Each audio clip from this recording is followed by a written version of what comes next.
This is the playback speed problem from set 0, which is the second exercise. And in this exercise or this problem, they want you to replace the user's white space with 3 dots. So if you look at the demo, when the user types in any input with white space, for example, this is CS50, it's going to replace that white space with 3 dots.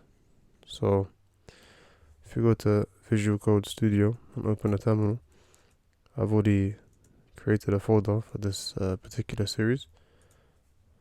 And then to create a new file, you can type code and then the name of your file .py. And make sure you save it as .py, otherwise it won't save as a Python file. So like the previous exercise, you're going to need input from the user.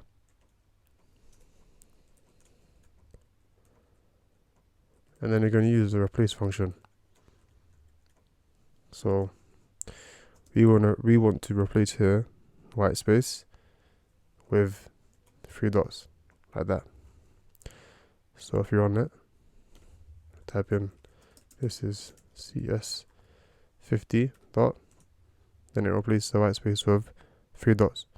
And I believe you can do it like how we did it in the previous problem, where like this. So again, so same thing, and that's it. It's pretty simple. It's using the replace function, and yeah.